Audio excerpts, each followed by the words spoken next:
This seat is mine, and I'm not moving unless you have proof. A black CEO, sharp suit, confident stride. He steps into first class and not as a guest, but as someone who's earned his place. Years of hustle, sacrifice, resilience. This moment, it wasn't handed to him. He built it. He settles into his seat, his assigned seat, ready to relax. Then, a tap on the shoulder. A flight attendant leans in and says, "I'm sorry, sir. This seat isn't for you. It's reserved for a white passenger." Silence. The cabin holds its breath.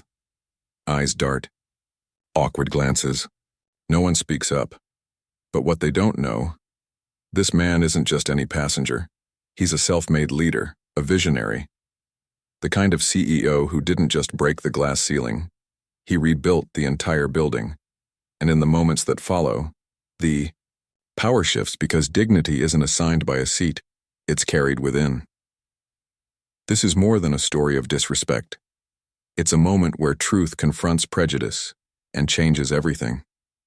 If you believe in stories that reveal injustice, that challenge the status quo, subscribe now, because what happens next will leave you speechless. Marcus Bennett wasn't just another businessman.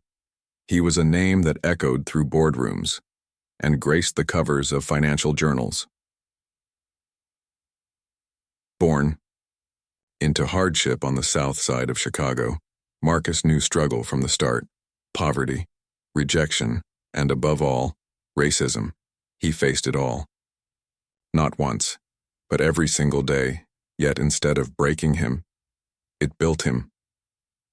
He turned every wall into a stepping stone. Late nights in college libraries, endless pitches turned down, until one finally stuck. Then, a breakthrough. The youngest CEO in the history of a Fortune 500 company. Marcus wasn't just successful. He was living proof that resilience can rewrite destiny. That morning, he boarded a flight to New York. A high-stakes meeting awaited, one that could launch his company. Onto the global stage, he'd booked first class, not for comfort, not for show, but because after decades of relentless grind, he'd earned it. Navy blue suit perfectly tailored, calm, collected, unbothered. The moment he stepped on the plane, heads turned, whispers followed. Some passengers recognized him from Forbes, Bloomberg, the cover of Time. He took his seat, opened his laptop, reviewed his notes, focused, ready. To Marcus, this was just another day, another mountain to climb. He'd long stopped caring about sideways glances or the silent judgments that shadowed him, simply because of who he was. Success had taught him one thing: keep moving forward. But not everyone in that cabin saw the CEO, not the innovator, not the philanthropist. Some only saw his skin, and in the blink of an eye, that painful, ugly truth was about to unfold, in full view of everyone. Just as Marcus adjusted his seatbelt, a flight attendant made her way down the aisle, eyes scanning the cabin. She stopped, right in front of him, cleared her throat, and with a polite yet firm tone said, "Sir, I'm afraid there's been a mistake. This seat is actually reserved for another passenger." Marcus looked up, puzzled. In his hand, his boarding pass printed clearly, "Seat 1A, VIP, no error, no confusion." Before he could speak, a man appeared behind her, tall, pale, a Rolex glinting on his wrist. He glanced at Marcus, not with curiosity, but with disdain. The attendant turned, smiled warmly at him, then back to Marcus. "This gentleman needs this seat. I'll have to ask you to move to the back." The words cut through the cabin like a blade. Passengers shifted, uncomfortable, silent. Whispers rose, eyes locked on Marcus. He held up his boarding pass, calm but firm. "I'm sorry, but this is my seat. It's clearly printed here." The man smirked, then just loud enough for everyone to hear. "People like you don't usually belong here anyway." The insult hung in the air, cold, poisonous. And the attendant? She didn't flinch. didn't correct him, didn't defend what was right. She just nodded, as if prejudice had just been dressed up as policy. Marcus felt the heat rise in his chest. This wasn't about a seat. This was the same old battle, the one he'd fought since childhood, judged not by his achievements, but by the color of his skin. The cabin tensed. Some looked away, choosing silence. Others leaned in, waiting, watching. Would he walk away? Would he accept the insult? Like so many before? He could have. He had too many times. But not today. This time, things were going to be different. Marcus stared at the boarding pass in his hand, then up at the attendant, his voice, calm, measured, but unshakable. "Ma'am, I paid for this seat. This is mine. If there's an issue, perhaps you should double-check your system." A pause. The attendant hesitated, clearly uneasy, but before she could respond, the man leaned in, closer, arrogant, voice slick with condescension. "Don't make this harder than it needs to be. People are watching. Just move to economy." "Where you belong!" Gasps rippled through the cabin. 2 rows back, a woman whispered to her husband. Did he really just say that? A man nearby shook his head, disgusted, but said nothing. No one did. Marcus didn't react. Not yet. Years of boardroom battles, hostile takeovers, and silent discrimination had taught him control. But his silence, it only fed the man's arrogance. He smirked, then dropped his briefcase onto Marcus's armrest, invading his space. "See? Even your seat doesn't fit you." The insult landed hard, but Marcus didn't blink, didn't flinch. Slowly, he closed his laptop, eyes locked on the man. The air grew thick, heavy, the tension unbearable. The attendant stepped in again, firmer now. "Sir, please, don't make a scene. It's best if you move." Marcus raised an eyebrow. Don't make a scene. The irony cut deep. He was being stripped of his dignity, and he was the one causing trouble. From the corner of the cabin, a quiet voice muttered, "This isn't right." But it died fast, the man's cold stare silencing it with fear. Silence. Returned fear, apathy, complicity, all swirling in the air like smoke. Marcus took a breath, then spoke, low, steady, almost chilling. "You know, I've built companies worth more than this entire aircraft. I've employed thousands of people. But today, I'm reminded. Some still see nothing more than the color of my skin." The cabin froze. Every eye on him. The man scoffed. "Save your speeches. Money doesn't buy class." The final insult, thrown like a gauntlet. And in that moment, everyone knew Marcus's next move would change everything. The cabin had become a silent courtroom, every breath, every whisper, all of it, charged.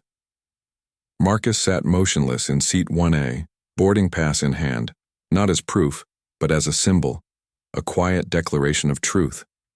Above him, the man loomed, tapping his Rolex, radiating impatience. The flight attendant shifted, uneasy. Her words came again, sharper now, edged with authority. "Sir, if you refuse to move, we'll have no choice but to call security." The threat hung in the air, gasps, glances, disbelief. Call security? On the man who had the right seat? Marcus's jaw tightened. He'd been here before. In boardrooms where his ideas vanished into someone else's presentation. In restaurants, where he was invisible, until the owner's name came up.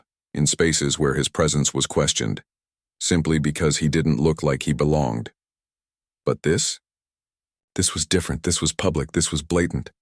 The man leaned down inches from Marcus's face, voice a venomous whisper. "You either walk out on your own, or they'll drag you out." A ripple of tension surged through the cabin. Passengers, braced, waiting for the explosion, but Marcus didn't rise, didn't shout. He smiled. Not a smirk, not a joke. A calm, knowing smile. So quiet, so certain. It made even the man hesitate. Then, slowly, Marcus reached into his jacket pocket, pulled out his phone, not to record, not to call a lawyer. He began to dial. The man frowned. "What do you think you're doing?" Marcus looked up, locked eyes with him.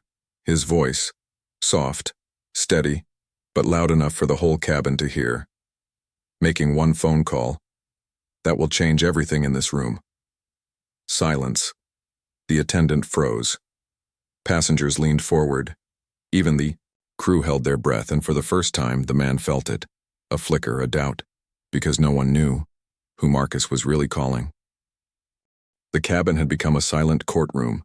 Every breath, every whisper, all of it, charged. Marcus sat motionless in seat 1A, boarding pass in hand.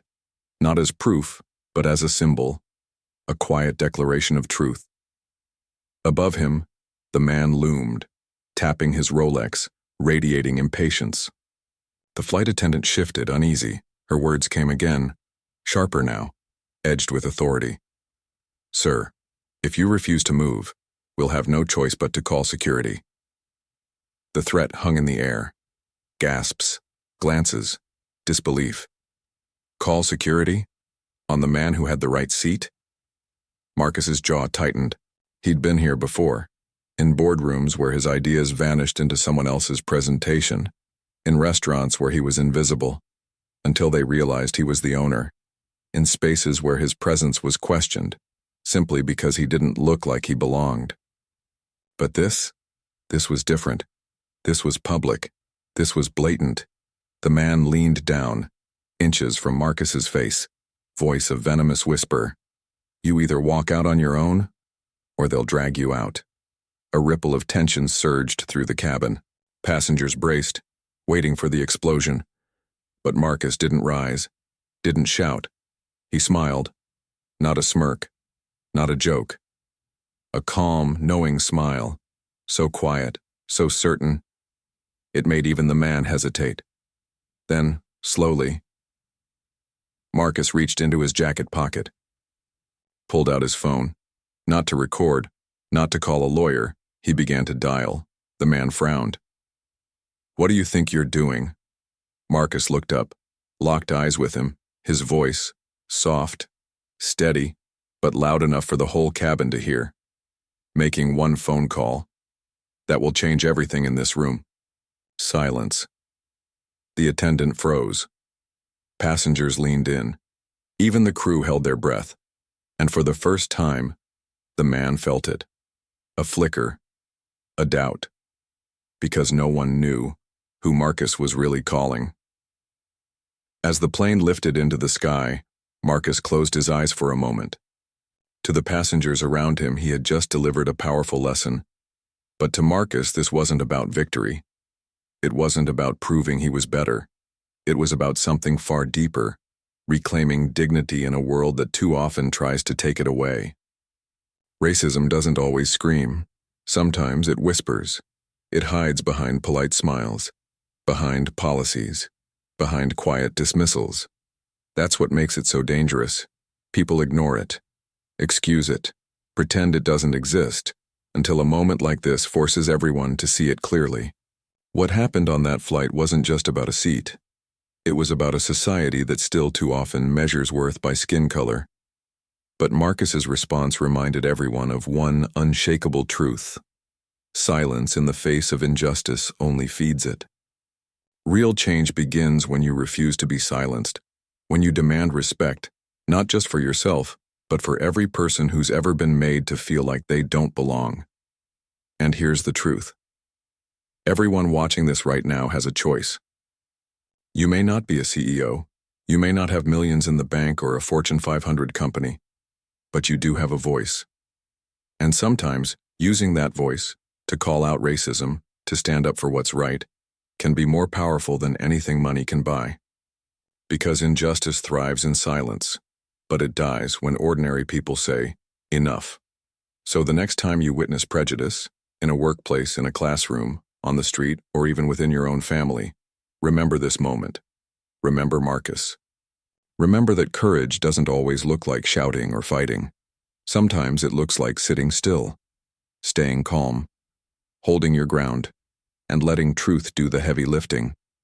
This story isn't just his, it's ours. A reminder that humanity is stronger when we stand together against hate. If this story moved you, don't let it end here. Share it with someone who needs to hear it. Leave a comment. Tell your story.